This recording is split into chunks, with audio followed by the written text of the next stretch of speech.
বন্ধুরা, আজকে আমি দই পনির রান্না করব।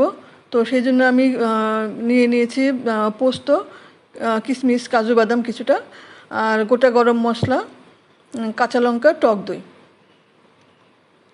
তো আমি পনির কেটে নেব প্রথমে।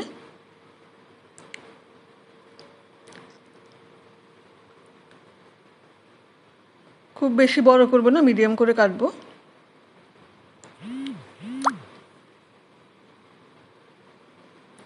কেটে নিয়েছি। এবার পনিরগুলোকে আমি একটু হলুদ গুঁড়ো আর নুন দিয়ে মাখিয়ে নেব।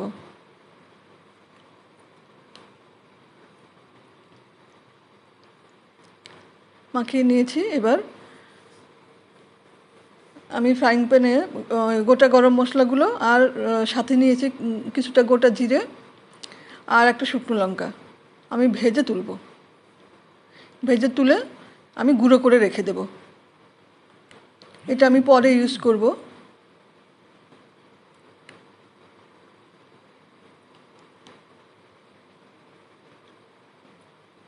হয়ে গেছে। এবার আমি তেল গরম করে পনিরগুলো ভেজে নেব।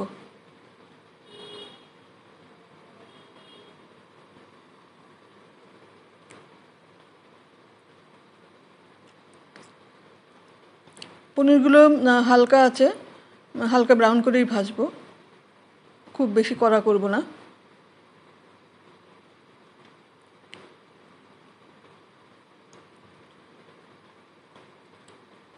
হয়ে গেছে, এবার তুলে নেব।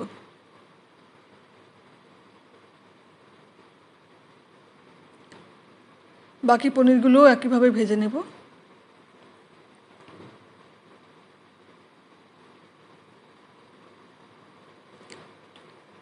তুলে নিয়েছি। এবার আমি গরম তেলেই ফোড়নে দিয়ে দিব গোটা জিরে আর তেজপাতা।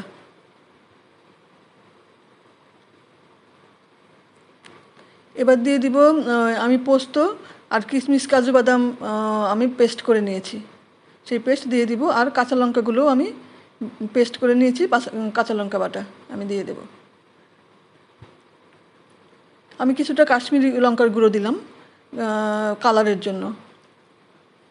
আজকে আমি হলুদ গুঁড়ো ব্যবহার করব না, সেই জন্য একটু কাশ্মীরি লঙ্কার গুঁড়ো দিলাম যাতে কালারটা ভালো আসে।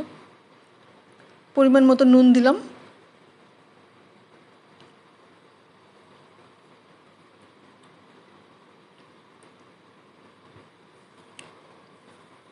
এবার আমি যে টক দইটা রেখেছিলাম, টক দইটা ভালো করে ফেটিয়ে দিয়ে দিলাম। কিছুক্ষণ কষাবো ভালো করে।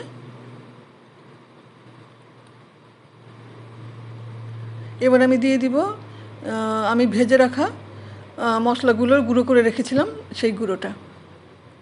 এবার একটু ভালো করে কষিয়ে নিতে হবে।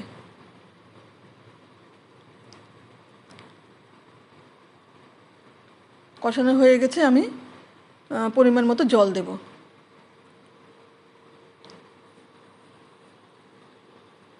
আমি 1.5 কাপ মতন জল দিলাম। যেরকম গ্রেভি রাখবে সেরকমই জলটা দিতে হবে, সেই পরিমাণে।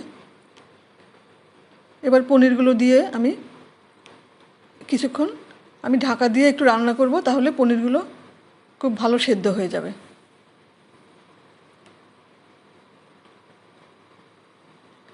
এবার আমি অল্প চিনি দেব।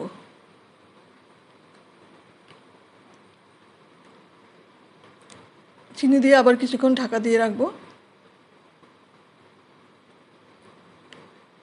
হয়ে গেছে, পনিরটা খুব ভালো সেদ্ধ হয়ে গেছে, তেল ছেড়ে এসছে জলে।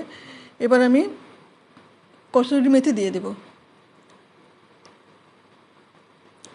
কসুরি মেথি দিয়ে আমি বেশ খানিকক্ষণ 5-7 মিনিট ঢাকা দিয়ে রেখে তারপর সার্ভিং বলে বেড়ে নেব।